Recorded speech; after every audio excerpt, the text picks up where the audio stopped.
नमस्कार सबैजनालाई।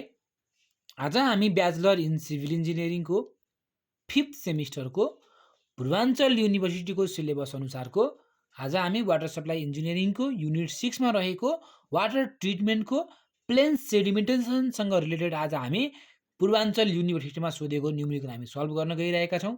कृपया भिडियो अन्तिमसम्म हेरिदिनु होला र भिडियो सुरु गर्न भन्दा अगाडि यदि आज हाम्रो च्यानल प्रशान्त वाइटीमा कोही नयाँ हुनुहुन्छ भने कृपया च्यानललाई सब्स्क्राइब गरी नजिकैको बेल आइकन दबाउन नबिर्सनु होला। साथै हामीसँग सोशल मिडियामा जोडिन चाहनुहुन्छ भने डिस्क्रिप्सन बक्समा लिङ्क राखिएको छ फेसबुक इन्स्टाग्रामको, त्यहाँबाट हामीलाई फलो गरेर नजानेका प्रश्नहरू सोध्न सक्नुहुन्छ। ल सुरु गरौँ है त।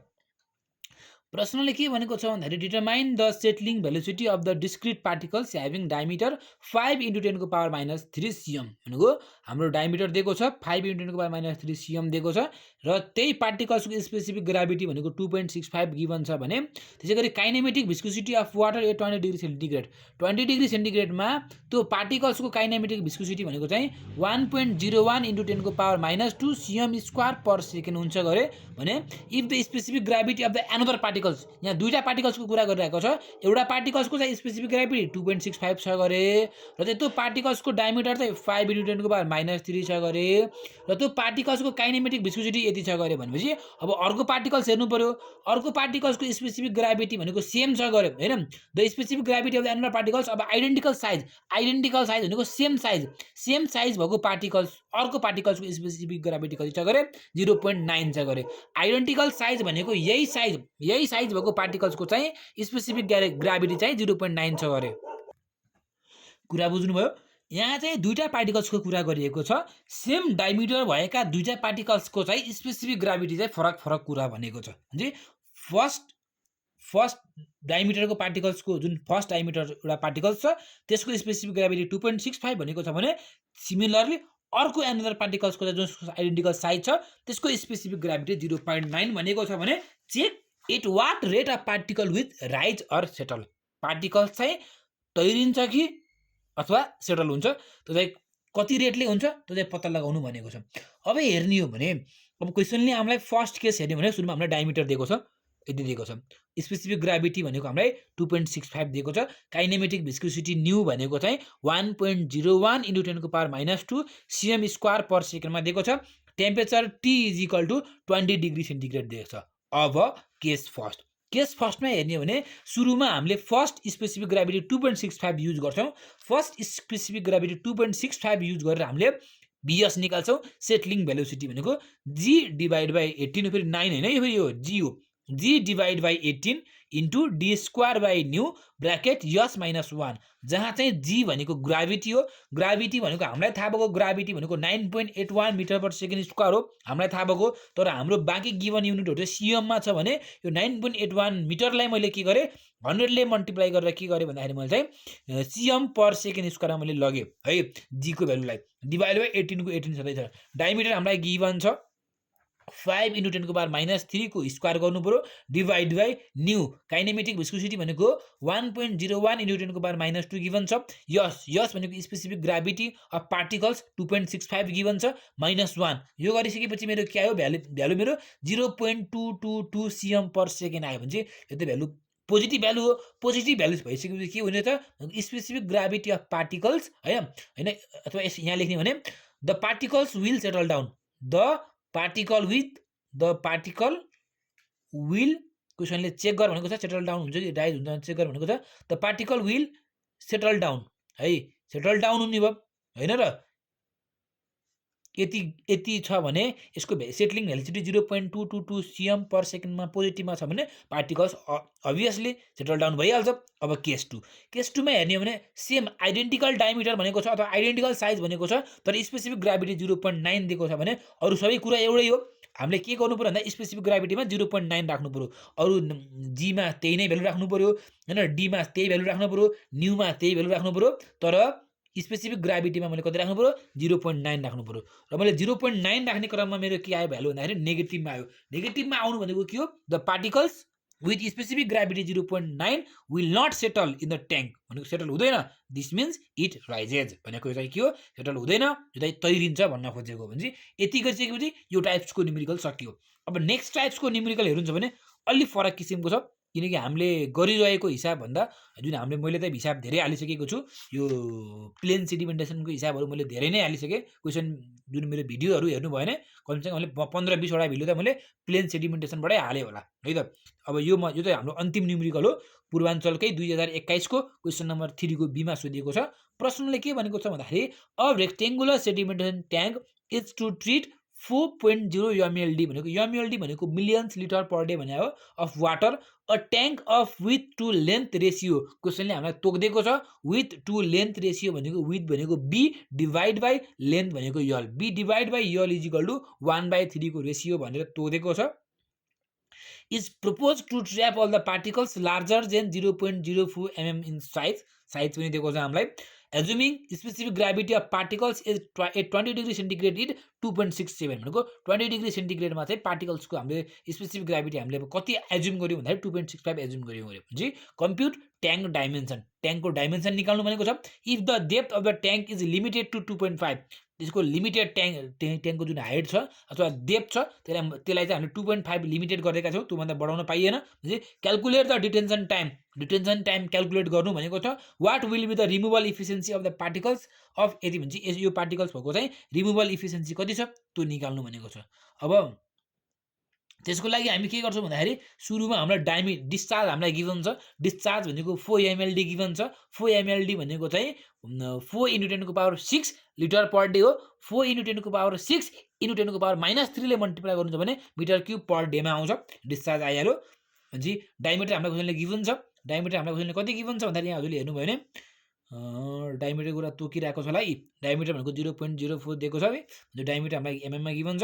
टी टेम्परेचर हामीलाई गिभनै छ 20 डिग्री सेन्टिग्रेड भनेर यहाँ तोकिसकेको पनि छ। यस भनेको स्पेसिफिक ग्राभिटी 2.65 भनेर तोकिसकेको पनि छ। भने हामीलाई बी र यलको रेसियो पनि 1/3 तोकेको छ। क्रस मल्टिप्लाई गर्ने भने यल इज इक्वल टु 3b पनि भइहाल्यो। अब पार्टिकल साइज भनेको के हो भन्दाखेरि चाहिँ 0.01 mm भन्दा कम छ भने त्यो बेला के गर्छौँ भन्दा हामी चाहिँ 0.01 mm भन्दा कम छ भने हामी के गर्छौँ भन्दाखेरि चाहिँ 0.1 भन्छ 0.1 भन्दा कम छ भने हामीले स्टक्स ल युज गर्छौँ। स्टक्स ल अनुसार सेटलिङ भेलोसिटी निकाल्ने फर्मुला भनेको यही नै हो। हामीलाई स्पेसिफिक ग्राभिटी यस क्वेसनले हामीलाई गिभनै छ। अनि डी डायमिटर क्वेसन हामीलाई गिभन नै छ। टी टेम्परेचर क्वेसनले हामीलाई गिभनै छ। भनेपछि सबै प्यारामिटरहरू गिभन छ भने त्यही प्यारामिटरहरू पुट गर्ने भने यहाँबाट VS निकाल्न सकिन्छ नि, किनकि युनिट हेर्नु त भने यो डायमिटरको युनिट केमा छ MM मा छ है। भने चाहिँ सजिलैसँग हाम्रो युनिट चाहिँ केमा आउँछ MM पर सेकेन्डमा मेरो के आयो सेटलिङ भेलोसिटीको के आयो भ्यालु आयो अल्सो। अब सेटलिङ भेलोसिटी मात्र निकालेर भएन, क्वेसनले हामीलाई सोधेको त के हो रिटेन्सन टाइम हो। रिटेन्सन टाइम सोधेको छ भने retention time T = H / VS हो। थाहा छ नि हामीलाई हजुरले यो अगाडि मैले डिराइभ पनि गरेको छु। T = H / VS पनि हुन्छ अथवा T = अर्को पनि मैले एउटा लेखेको छु हजुरले याद छ T = L/V पनि गरेको छु, जहाँ चाहिँ V अथवा VH L/VH पनि गरेको छु अथवा V के गरेको छु त्यो भनेको फ्लो भेलोसिटी पनि मैले गरेको थिएँ। त्यो फर्मुला हजुरले थाहा नै होला। H भनेको हाइट हामीलाई क्वेसनले लिमिटेड टु भनेर 2.5 लिमिटेड हाइट गरेको छ है 2.5। अब यो हामीलाई केमा गिभन छ भन्दाखेरि मिटरमा गिभन छ। 2.5 × 1000 गरेपछि केमा गयो MM मा गयो, किनकि मेरो VS को युनिट भनेको मेरो केमा छ MM मा छ। मेरो VS को युनिट MM मा भएको कारणले गर्दाखेरि के गरेँ मैले यो हाइटलाई पनि मैले MM मा लगेँ। यहाँबाट मेरो T के आयो सेकेन्डमा आयो, टाइम सेकेन्डमा आयो। अब टाइमलाई मिनेटमा लाने यति आयो। तर हाम्रो डिजाइन गरे अनुसार हाम्रो डिटेन्सन टाइमको भ्यालु भनेको कति हुनुपर्ने हो अरे 2 देखि 6 घण्टासम्म हुनुपर्ने हो गरे। तर यहाँ भ्यालु मिनेटमा आयो। अब मिनेटमा आयो छोडिदिनेलाई किन छोड्ने भन्दाखेरि क्वेसनले गिभन गरेको अब क्यूलाई चेन्ज गर्न मिलेन, डायमिटर चेन्ज गर्न मिलेन, टेम्परेचर चेन्ज गर्न मिलेन, स्पेसिफिक ग्राभिटी चेन्ज गर्न मिलेन। B/L को रेसियो क्वेसनले नै गिभन छ, त्यो पनि चेन्ज गर्न मिलेन। भनेपछि यहाँबाट VS आयो। अब यो भ्यालु चेन्ज हुने कुरो भएन भनेपछि यो जे हो डिटेन्सन टाइम त्यही नै छोडिदिने, किनकि चेन्जै गर्न मिल्दैन भने अब क्वेसनले जे दियो त्यसकै आधारमा हामीले गर्नुपर्ने हुन्छ। भोल्युम V भनेको डिस्चार्ज इन्टु टाइम हो। डिस्चार्ज हामीलाई क्वेसनले यहाँ 4 × 10⁻³ गिभन छ, मिटर क्युब पर डेमा गिभन छ। चाहिँ अब यो मिटर क्युब पर डे हो है, मिटर क्युब पर डे हो, यो मिनेटमा छ भनेपछि हेर्नु है मिटर क्युब पर डेमा हो, त्यो मिनेटमा छ भने यसलाई कन्भर्ट गर्ने। अब यसलाई डेमा मिनेटलाई अब डेमा कन्भर्ट गर्ने भने के गर्नु पऱ्यो डिभाइड बाई 60 × 24 गर्नु पऱ्यो। यहाँबाट मेरो के आयो भन्दाखेरि डेमा छ गइगयो। अब डे काटियो मिटर क्युब पर डे यो डे काटियो भने मिटर क्युब मात्रै बाँकी रह्यो। भोल्युम भनेको मिटर क्युबमा आयो। L × B × H भनेको यति हो। L × B भनेपछि यल भनेको के गर्न भयो, यलको ठाउँमा मैले यल 3b राख्न पाएँ, यलको ठाउँमा मैले 3b राख्न पाएँ भने 3b यो b भनेको b, यच भनेको 2.5 हामीलाई क्वेसनले गिभनै छ लिमिटेड भनेर, यहाँबाट मेरो के आयो b यति आयो।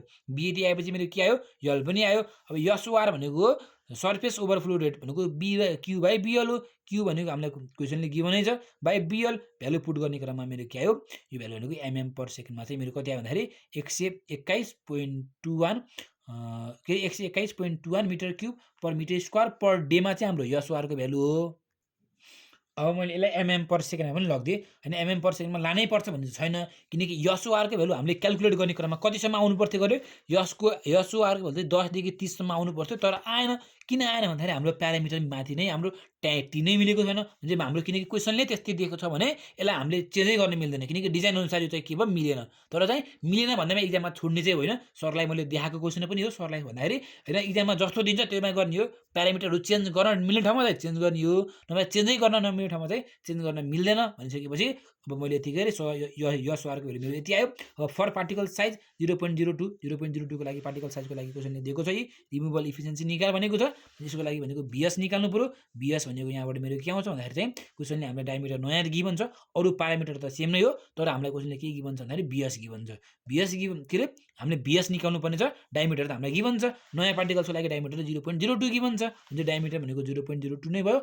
S भनेको स्पेसिफिक ग्राभिटी भएको, T भनेको टेम्परेचर भएको, सबै गिभन भइसकेपछि है mm मा हाम्रो 0.02 mm मा गिभन छ डायमिटर भनेपछि हाम्रो के आयो, BS पनि आयो। BS निकाल्न सकिन्छ। अब यसपछि के, अब यसपछि हामी जानु पर्यो के अरे रिमुभल इफिसियन्सीमा। ल हेर्नु त, अब रिमुभल इफिसियन्सी अथवा इफिसियन्सी अथवा पर्सेन्टेज सेटल जे भने नि कुरो त्यही हो। रिमुभल इफिसियन्सी अथवा पर्सेन्टेज सेटल भने पनि BS divide by SOR into 100% हो। BS भनेको सेटलिङ भेलोसिटी हो, सेटलिङ भेलोसिटी भनेको हामीले यहाँ निकालिसकेका छौँ, यही नै हो सेटलिङ भेलोसिटी भनेको। अब अनि डिभाइड बाई SOR हो, SOR भनेको हामीले किन यो mm पर सेकेन्डमा निकालेको भन्ने होला, किनकि यो BS mm मा छ भने यो पनि mm पर सेकेन्डमा चाहियो हामीलाई, त्यही भएर मैले mm पर सेकेन्डमा निकालेको 1.40289 mm पर सेकेन्डमा मेरो के आयो, SOR को भ्यालु आयो हो। त्यही भ्यालु मैले पुट गरेँ इन्टु 100% गरेँ, यहाँबाट मेरो के आउँछ पर्सेन्टेज सेटल आयो, यहाँबाट 25.56 भनेको 25.56% पार्टिकल मात्रै सेटल हुने रहेछ, बाँकी पार्टिकल्स चाहिँ सेटल नहुने रहेछ यो ट्याङ्कमा चाहिँ भनेर कन्क्लुजन निकालिदिने, हिसाब सकियो है त।